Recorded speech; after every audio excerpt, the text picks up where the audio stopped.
To round off this week-long look into the topic of participation in politics, I would like to present a perspective on this topic, which is really my perspective, and a summary of what we've seen and what might be a meaningful response to some of the things that we've seen. So firstly, to make two comments about inclusiveness in politics.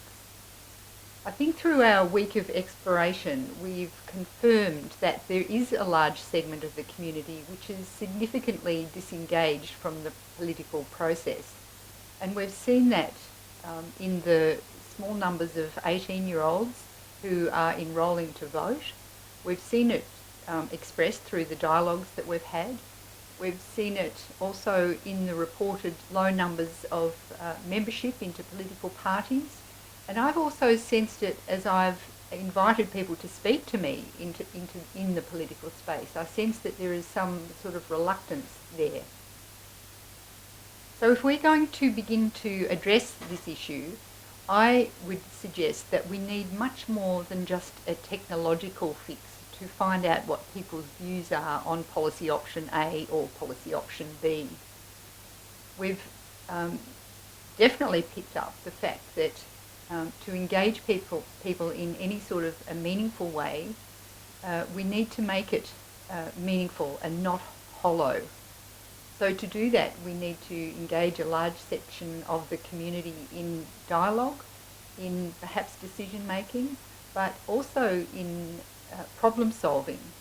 And this wouldn't be for all policies, but for the difficult ones, the ones that might be called complex or wicked problems. And some examples of those might be participation in politics, or seeking a more humane response to the asylum seeker issue in Australia, or it might be the topic of tax reform in Australia. The second thing I would like to say about inclusiveness in politics is a comment about the tone of current political discourse. I believe that it is generally disrespectful and toxic, so much so that it acts as a deterrent to anybody who wants to enter politics as a politician or speak into the political space. We have to begin to turn this around, and I think we can start doing this by calling out every time we see it, when people are critical of a person or critical of their appearance. This has no place in a respectful political dialogue. Disengagement in politics is, of course, not something that's peculiar to the Australian situation. We're seeing challenges to first world democracy in many countries around the world as the old ways of doing things once again become redundant, and we see the beginnings of emergence of new ways of doing things.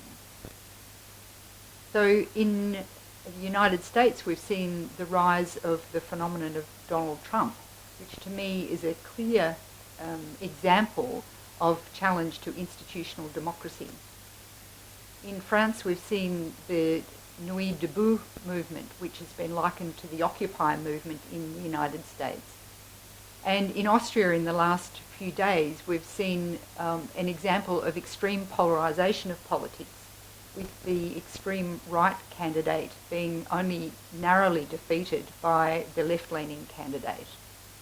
The shift in Australian politics that I want to see and support is one in which the wisdom which underpins good policy making is not something which is held by a small group of elites, but particularly for difficult, complex and wicked problems, the community is engaged in a meaningful way to contribute a broad range of views and opinions to enhance what is being seen and therefore to expand the range of possible responses. This shift may not be easy, and it may require facilitation and teaching.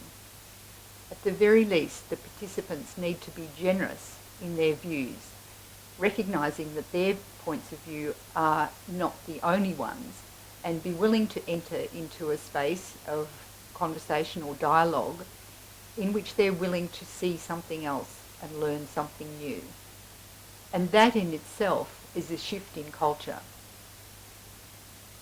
The role of powerful leadership is also critical. We need visionary leaders who can take all of that new information into consideration and with courage and foresight and wisdom choose a way forward.